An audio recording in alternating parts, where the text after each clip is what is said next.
going on, guys? Quarantine coming at you with a little review on a video game. So how you guys doing with yourself? So today I'm doing a review on yet again another video game after playing the campaign, and yes, I am talking about Injustice 2. So first off, let's go ahead and go over the story mode, which tends to be the most, probably the coolest part of the entire game, besides the fact of the looting system and everything like that. Every time you beat a fight of some sort, whether it be single fight, ladder mode, multiverse mode, online, PvP, whatever. Pretty much you just have an endless loop of just constant items that you always get for your characters. You can custom make your own character. So if you want your own custom made Batman, you can have your custom made Batman. If you want your own custom made Green Lantern, you can have your own custom made Green Lantern. If you want Superman, Supergirl, Wonder Woman, all of them. If you want your very own version of those superheroes that you love so much, you can do that.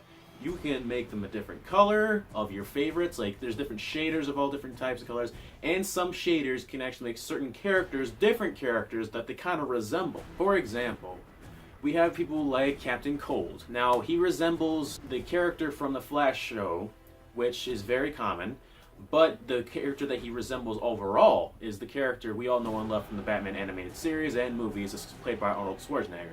That's right. If you get this shader, you can unlock Victor Freeze, Mr. Freeze, if you unlock that shader. There's also shaders for Cheetah, shaders for Green Lantern, and there's a couple characters who can actually change different characters depending on the shader that you get, which is the very last one. Flash also has his own versions of shaders. You have his original look, which is the way he comes in through the game. Then you got Reverse Flash shader, and then you got the very old, very first ever Flash shader, and then there's one for Supergirl as well. Supergirl going from just Supergirl to Power Girl, which I guess was the very first ever version of Supergirl before Supergirl comics started becoming a thing. They called her Power Girl, I think is how it went.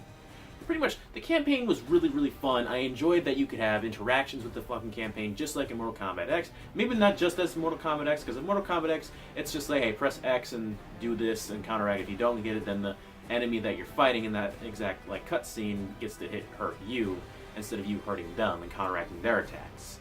You had choices if you wanted to, when you had a dual fight, so like you had a partner such as Black Canary and Green Arrow, you can choose the first round being Black Canary or Green Arrow, and the second one being Black Canary or Green Arrow. So you could just switch it constantly. And at the very end, you had Batman and Superman fighting each other at the end, and you had the choice to either choose justice or vengeance. And the thing is, when I picked that, I didn't want to choose vengeance because Superman is going all the wrong way with this, and thinking that it just needs to be killing all the time. And then Batman, as usual, does not like healing, so I liked his version of the ending way better. I already watched and done the ending for Superman. It is very dark as shit.